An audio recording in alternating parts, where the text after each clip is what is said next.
Joined live on the broadcast by Josh Hasten, Israeli journalist and Middle East correspondent for Jewish News Syndicate from Jerusalem.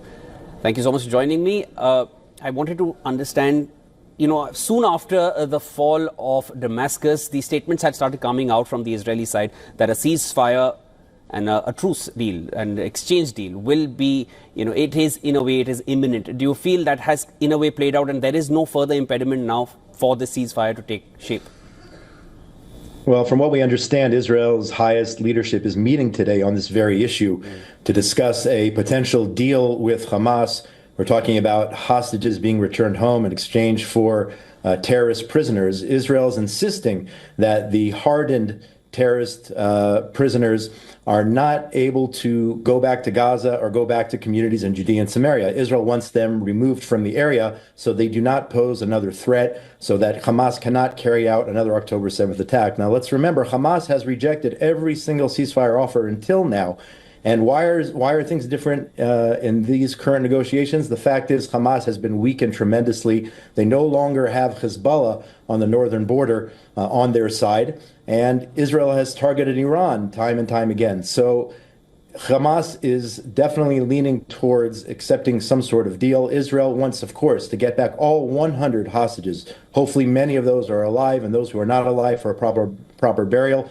But in terms of the situation right now, it does look like Israel and Hamas, via third parties, Egypt, Qatar, and whatnot, are on the verge of working out some sort of deal. Josh, 34 hostages in exchange for an undisclosed number of prisoners. Last time there was 3 prisoners per hostage. Do you find any kind of ratio like that repeating itself this time as well, or any other word that you've heard on what the exchange deal kind of entails?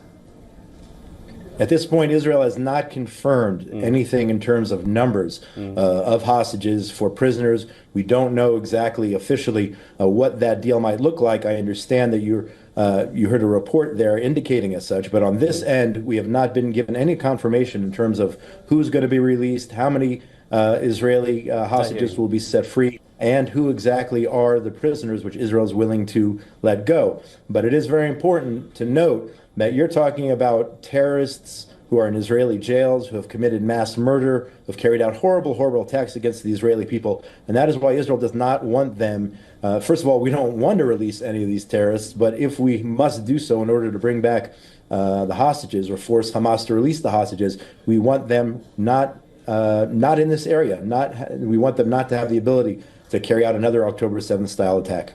Josh, regarding the Rafah crossing, who controls it even after a ceasefire is in place, or as and when the war subsides? Is there any word on that? Because that has been a sticking point in the past, due to which the ceasefire has not really been fully achieved or achieved at all. Since November last year, we've not seen that truce happen.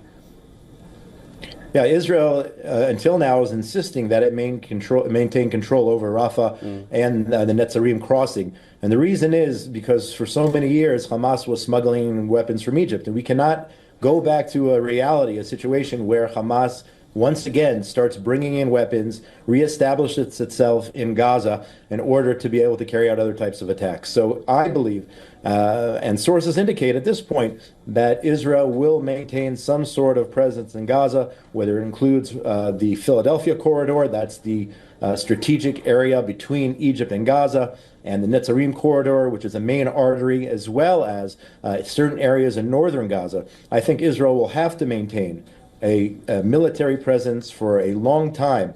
We cannot have another October 7th massacre. That is the bottom line. Josh, very quickly, I just want to also get your thoughts on this. Do you feel the incoming fire from Yemen, it's happened twice this week already, do you feel that can be any kind of impediment in the talks which seem to be finalizing now for the ceasefire?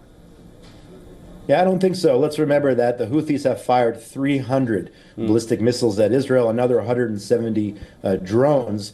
I was given a rude awakening this morning at about 4:30 a.m. when I heard a large boom overhead. Israel intercepting one of those, intercepting that missile, which was fired, ballistic missile, and it actually fell on a school building near Tel Aviv. Imagine if that happened during the day. These are who the Houthis are. They are an Iranian proxy. They are a terrorist organization who have fired, again, hundreds of missiles and drones at the state of Israel. And the United States also struck the Houthis just the other day. This terrorist organization must be dismantled. And I think the U.S. and Israel see eye to eye on that issue. I don't think it's so much related to the situation in Gaza in terms of the hostage negotiations, but let's be clear, Israel's on a war on 7 different fronts, and Israel must remain victorious. We must be victorious on all of those 7 different fronts, including dismantling the Houthi terrorist infrastructure, as you mentioned, taking out the ports and the energy infrastructure, which we did today. Let's remember, this was planned several weeks ago. By coincidence, it was at the same moment almost that the Houthis attacked us in the middle of the night. I hear you. They are related because of the fact that the Houthis attack us time and time again. But this was a coordinated, precise operation which Israel carried out in response to the aggression by the Houthis against the state of Israel. We hear you. Josh Hasten, thank you so much for joining me. That was Josh joining us from Jerusalem with the latest. Thank you.